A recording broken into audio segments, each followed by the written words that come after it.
Hey everyone, today I'm with Anne Hogan Perry from Coldwell Banker in Honolulu, Hawaii. How are you doing today, Anne? I'm great, thank you. Aloha. Aloha, thank you. So in this interview, I've interviewed another agent who specified and kind of went into detail on Oahu, but there are so many islands that I just wanted to get a sense from you about, well, a little bit, learn more about you, the markets that you work in, and kind of some of the reasons people are going to Hawaii, and how they decide which island to work on, to move to. Absolutely. Well, I appreciate the opportunity. It's always a pleasure. I was in your beautiful city, as I said earlier, actually last year, and Boston's a beautiful place. But Really? Okay. What time of year? Around this same time? I was there in September, and it was absolutely magnificent. Yeah. That's a Enjoyed, nice time to be in Boston. enjoyed going through my U.S. history, which is always a pleasure to see it come alive. So that Yeah. was pretty cool. But Hawaii is also a wonderful place and diverse, as is Boston.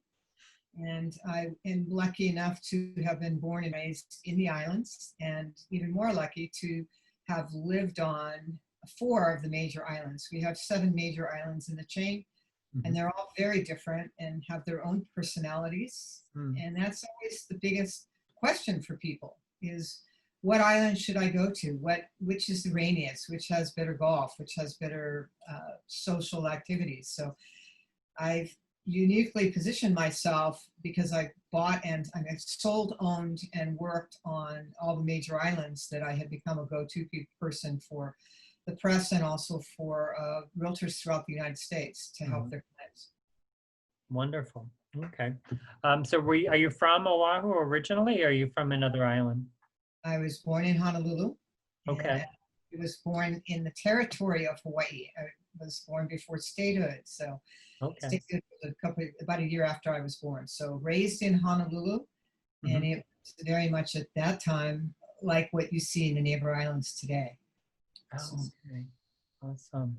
Great. So you know a lot about Oahu. So say for example, and in the other islands, I have a dream. I said, Jay, I would love to go to Honolulu or Hawaii, or buy a home there. And, what are some of the questions that you start asking people to get a sense of what might be a good place for them to be, which island? a lot of it comes down to, I ask a lot of questions about lifestyle Okay. and what's important to you. What are you looking for? Because if you are looking for a destination where you're in a gated community, and it's like going back to being a child, where every activity you could possibly think of from a lifestyle perspective is there.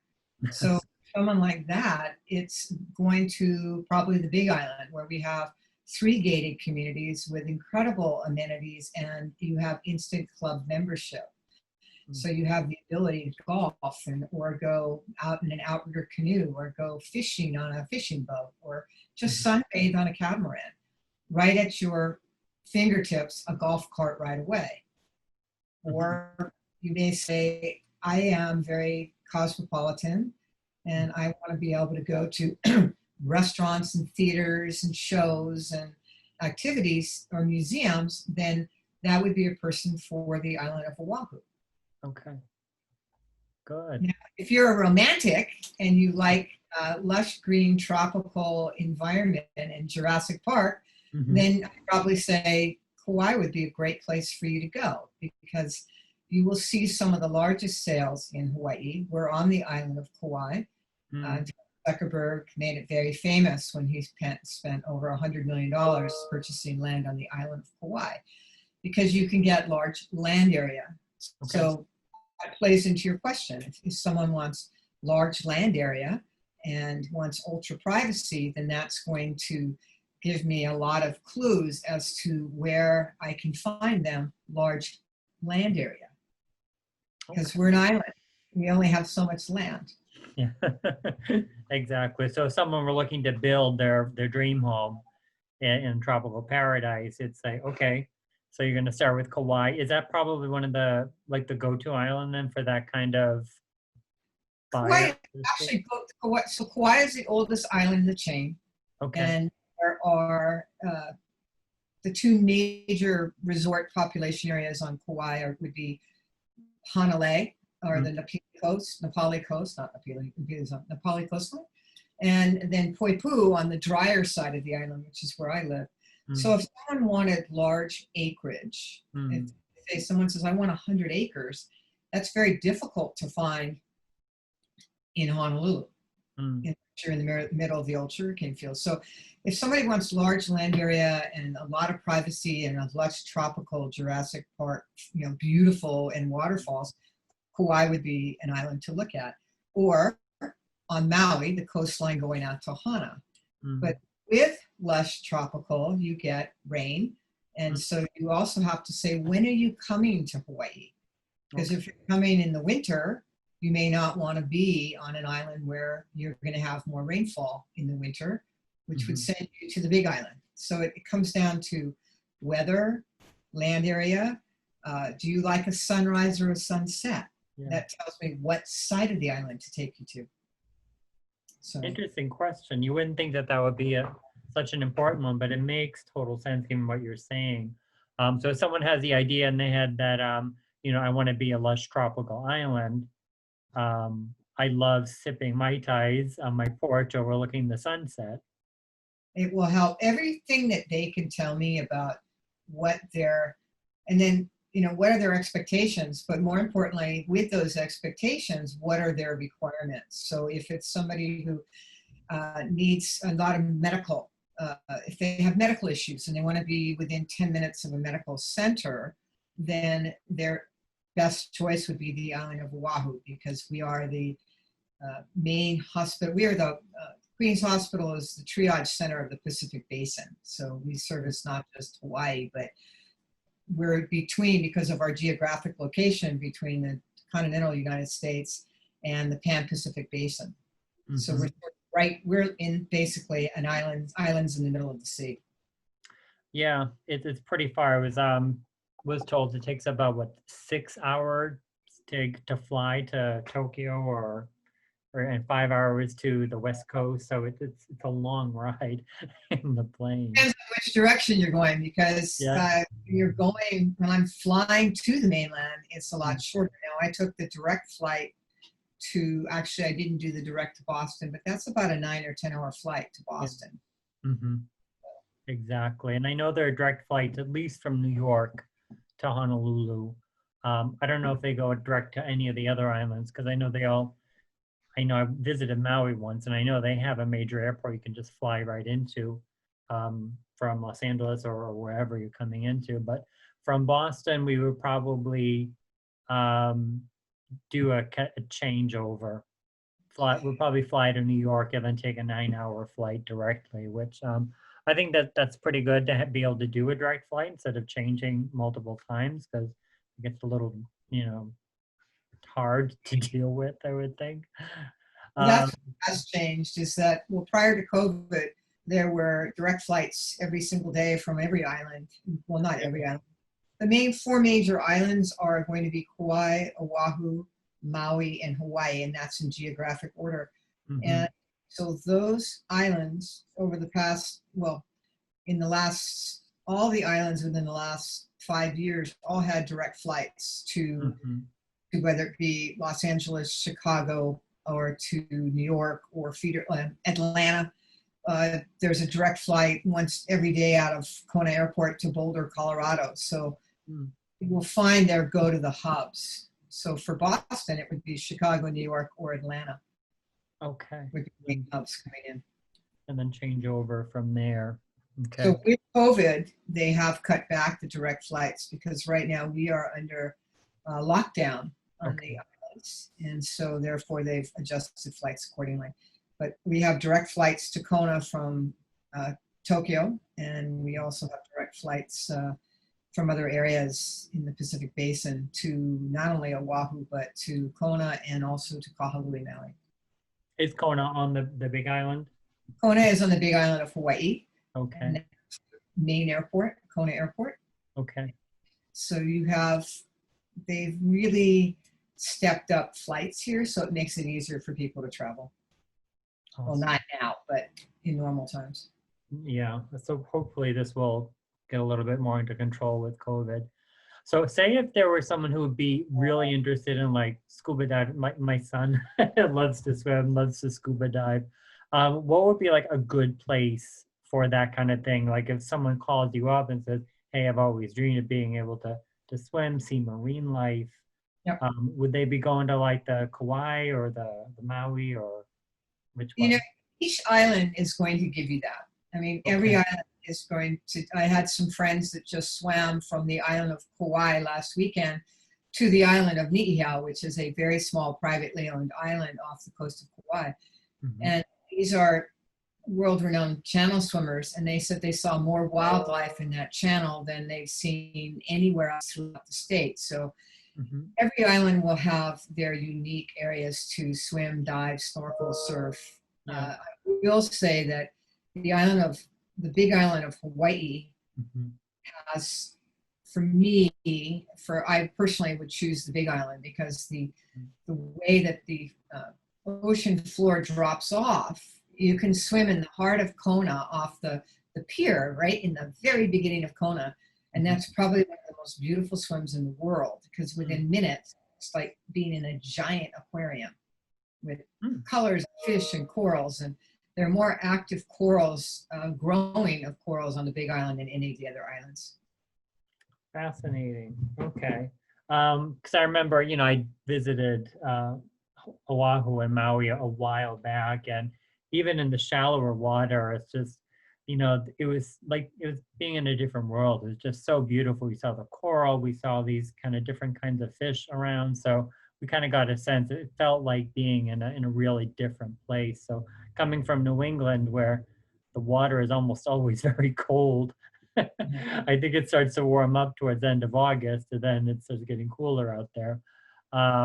It was a nice experience to be able to just really enjoy the water and scuba dive and see some of the marine life underneath there. But one other thing too, though, is all of the islands, of course, it's a volcanic chain.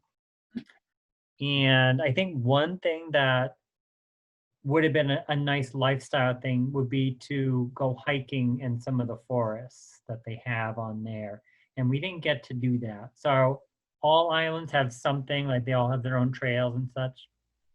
Yeah, the trail systems in the state are amazing. And it's as I say, what's really cool is that we could do talks on every island for Sure. 5 hours about their trails, swimming or their surfing, and the the big island of Hawaii is where the volcano is still active, Hmm. and that is the island closest to the domestic continental United States. So they have three major mountains on that island. So the hiking there is very different than, let's say, on the opposite end of the chain on Kauai, where it's the oldest island. So if you go up to the top of uh, Kokee, which is their mountain, some of the most beautiful hiking in the world because it's these sheer cliffs and this lush green and this beautiful waterfall. So, but Maui also has its beautiful, every island has beautiful trails. We are so lucky because you can find within 5 minutes of being in downtown Waikiki, downtown Honolulu or Waikiki, I can have you on a hiking trail, or I can have you in a canoe, or I can have you in a one-man canoe, paddling the coast and be with dolphins right next to you. And you can do Oh, that on any island. It's so it's really hard to say, what's the best island. If you're a mm, golfer and you want instant golf, then Maui and the Big Island have mhm. more golf courses probably than Oahu has a lot of private courses. Mm. The Big Island and Maui have a lot of incredible courses. The construction on those islands is newer, and Oh, they've taken the resort concept to a higher level.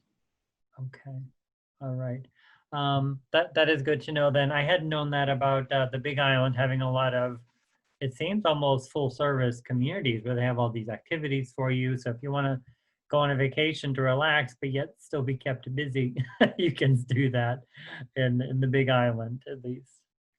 The Big Island actually, the first actual resort in the state was in Maui in Kaanapali, and that Okay. was in fact years ago, and that was basically a hotel concept. Mm. and on a very beautiful beach. Well, actually, if you really want to go back, Rockefeller built the Mauna Kea Beach Hotel, which has been a favorite for a lot of people on the East Coast for decades. Mhm. And Rockefeller did that in the mid 60s. And so you have had a destination resort type of atmosphere for a long time. Mm. But what they did on the Big Island is the Four Seasons opened a hotel, and a hotel was one component, and then they had a residential real estate component that they Mhm. built around it. So the natural progression was people said, we love living in the resort, but we really don't want to be in the resort when all those tourists come and stay in the hotel. And so directly adjacent to Hualalai, a development called Kukio was built. And that is no hotel component. It's strictly a residential component with a club, and Mm. it's golf and beach, the beef and golf, beach and golf club or whatever they call it. And Mm. you have golf, you have tennis, you have pickleball, but more importantly, you have every ocean adventure. Every morning you can go out on a 6-man canoe and paddle with other people, or go out on stand-up paddle boards. Or, so without having the tourists, as the residents call them, Mm. involved in activities. So Kukio, it took the Hualalai concept, turned up the volume. And then the newest comer is Kohana Iki, which is Kennedy Wilson's product out here. And Mhm. that built a 60,000 square foot clubhouse for their members that has everything from the most insane fitness center to infinity 25-yard pool to fine dining, you name it. So everything you could possibly think of, movies for your kids on the green. It's like being a kid again as an adult, because everything is by golf cart. Oh, it sounds wonderful. So, with all these amenities and different options on the different islands, very often what I hear people saying, well, you probably heard countless times, hey, gee, I would just love to live here. But my job is back in Seattle or Chicago or Atlanta. Um, I've done talk with other agents, as you know, and there's always these populations of people who are actually telecommuting.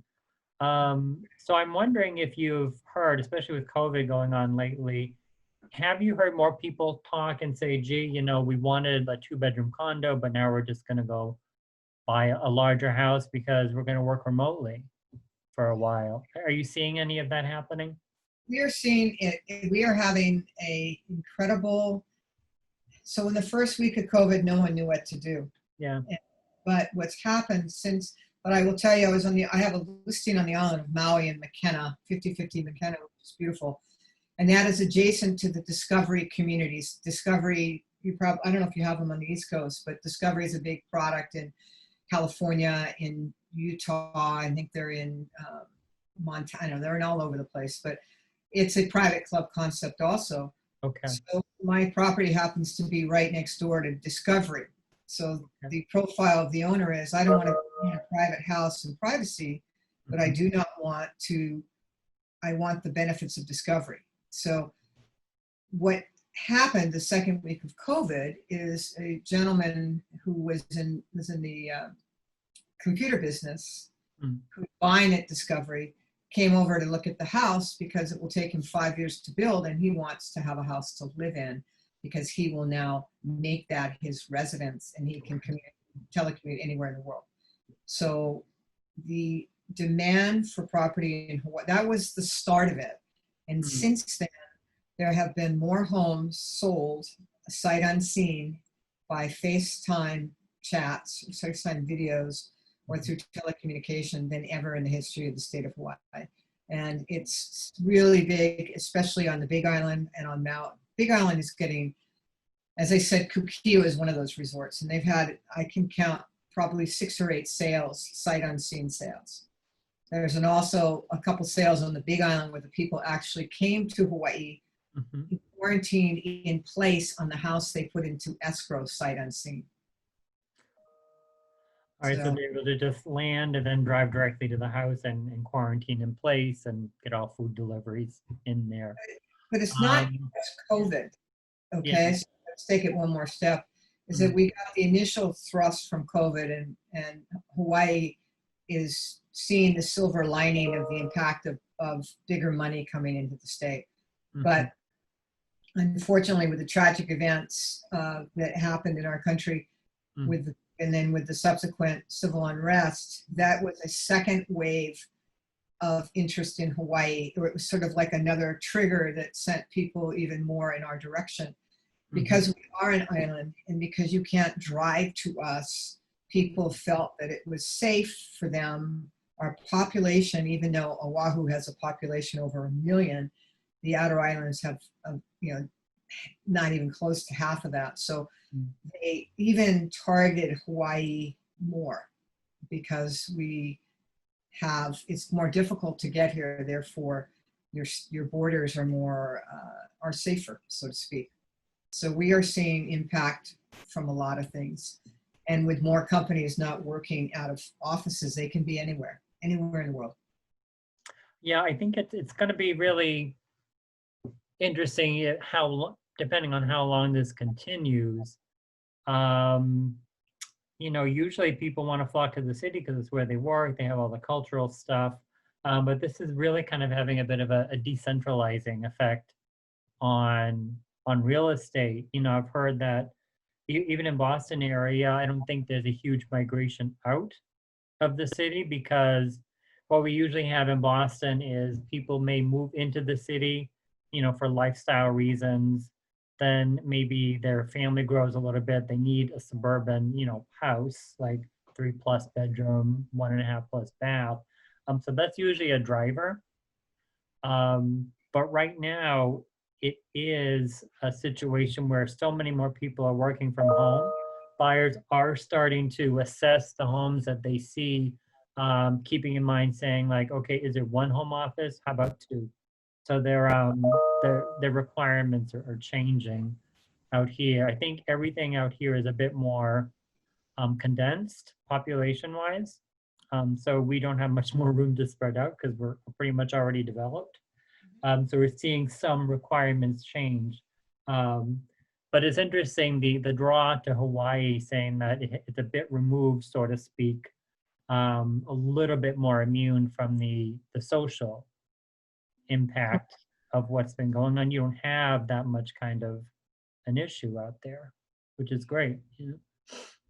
Hawaii is an interesting place to have grown up in, because we are such a melting pot of cultures and lifestyles that, as going back a long way, I never really could understand the social unrest. And so thankfully that has stayed in the islands.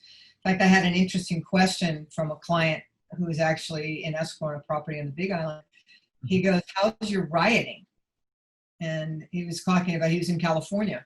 And I said, well, we aren't having any rioting. And, the closest thing we've had to a riot was, we have a mountain called Mauna Kea, which is a very sacred mountain on the Big Island of Hawaii. And there's an ongoing dispute on how many telescopes they can put up there, because it's one of the most space worthy places in the United States. It's actually in the world for satellite perspectives. And that was a very peaceful demonstration, so to speak. And so we just haven't seen it, and I hope it stays that way. And it's been that way for my entire life. So people are basically treated, if you're nice, then people are nice to you too. So the aloha spirit, I think, helps go a long way. People are always good to each other. But we all, you can come here and eat any type of food you want in the world, Hawaii, and then you have it. And can talk, the dialects you hear here you could be anywhere in the world. You're going to hear people from Europe, you're going to hear people from Japan, from China, from different parts of South America. So we have everybody here. Yeah, definitely the diversity of the island actually, I think, is probably what helps everyone get along, because everyone is so different there. They don't notice what the other differences might be with other people. So I think that's a great thing. So then, is there anything else you wanted to highlight about Hawaii or the real estate or anything else? It's just about, for us, it's about climate. It's Yes. the biggest draw to Hawaii. For a lot of people, is that we are part of the United States, Mm. and that in fact, when I was early in my career, someone asked me what our currency was out here, Okay. and I said US dollar, but we do not live in grass shacks, and yes, you can buy whatever brand you can get anywhere in the world. Mm. But I think Hawaii is if you're looking for lifestyle, and it's 365 days a year you're outside. You spend more time outside here than you do anywhere else. You're outside your dining room table. You maybe sit at once a year. You sit outside on we call an outside porch or deck a lanai. Yes. So when you're looking for property in Hawaii, you always want to make sure you have a big lanai. And which way does that lanai face? Because you want to make sure your lanai, the wind's not blowing in your face. So I asked you earlier, sunset, sunrise. Yeah. My next question to the person is, okay, so what do you think about wind direction? Because our air conditioning in Hawaii is our trade winds. And yes, we have AC, we do have those, but I mean, our natural air conditioning are the trade winds. And so if you're going to barbecue on your lanai, you don't want smoke coming back in your house. So you want to know there are a lot of really interesting questions here. Yeah. And if you ask somebody north, south, east, or west in Hawaii, they're not going to know, because we talk about Makai being ocean, Mauka being mountain. And so it's really quite interesting. And directions, we won't tell you to go to exit 33. We're saying go to such and such a drive-in and turn right. So we're a little bit still back in the days of our youth, so to speak. Oh, it's wonderful. Kind of fun. Yeah. Charming islands, definitely. So if somebody wanted to reach out to you to learn a little bit more about the islands, what would be the best way for them to reach you? They can either go to my website, which is annehoganperry.com, or they can call me. I will pick up my cell at 808-286-6474. Okay. So I'm open 24 hours a day, unfortunately, but passionate about Hawaii and happy to answer any questions anybody may have. And obviously, to the real estate community, referral fees are paid. And my job is to make sure your client's happy and also keep you in the loop of what they're looking at or what they're doing. Very helpful. That way you don't feel like you just kind of drop somebody in a black hole. It's like to do updates like that is very much appreciated. That's good to know. But I guess one last comment, I'm sorry to interrupt you, is that what we as realtors forget when we're for example, when I go to the different conferences, I'll say, your clients are buying in Hawaii, and they come out here, they have a couple Mai Tais, they walk into a real estate office and buy this incredible house, which you didn't get paid a referral on. So I keep urging them to say, let people know, if you hear they're going to Hawaii, just say, hey, I've got someone great that can help you in Hawaii. Because it was a shocking event for a couple of realtors in California when I said, hey, your client just bought a $10 million house at Kukio. So, it's sort of like, we all know that kind of feeling where you just go, why didn't I refer it? So think about those people that, especially in these times, that have said they like Hawaii, be top of mind for referrals for them. That is a good point. Always ask the question when they're going on some kind of trip like that, especially destination, because a lot of people are actually perhaps choosing their vacation dreamlands as their new home in these times. Very good. Well, thank you so much, Anne, for your time. Much appreciated. And let's stay in touch.